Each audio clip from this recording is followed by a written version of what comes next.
আসসালামু আলাইকুম, কেমন আছেন বন্ধুরা? সবাইকে শুভ সকাল। আজকে এক সপ্তাহ পর আমাদের লালমনি এলাকায় বেলা দেখা যাচ্ছে।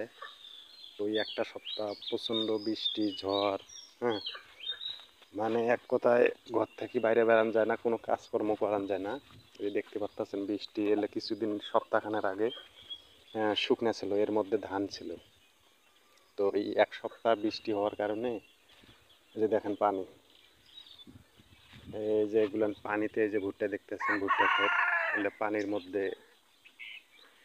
ভুট্টা তুলতেছে। মানে এক কথায়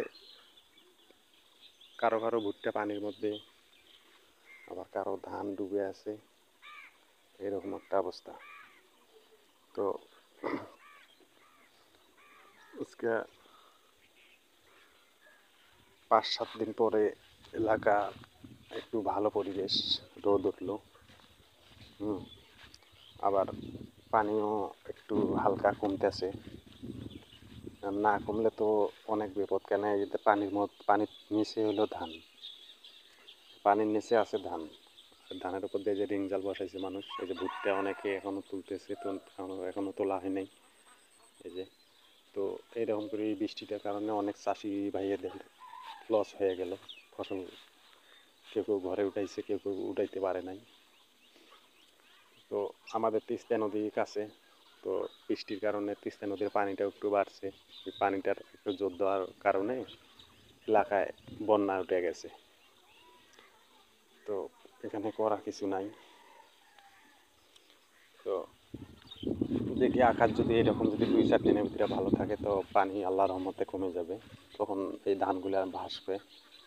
ধান ভাসলে কি হবে? ধান অবস্থা খারাপ, মানে পচে যাওয়ার মতো হয়ে গেছে, এরকম অবস্থা।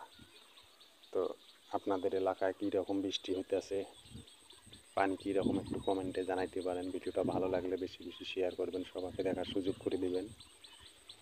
এই দেখেন, যত দূরে চোখ যাবে খালি পানি আর পানি, পানি ছাড়া চোখে আর কিছু করবে না। তো কিছুদিন আগে পানির জন্য মানুষ বৃষ্টির কারণে কান্দাকাটি করছিল। তো এখন এমন বৃষ্টি হয়েছে, মানুষের ক্ষতি ছাড়া লাভ হয়ে গেল না, সবাইরই ক্ষতি হয়ে গেল।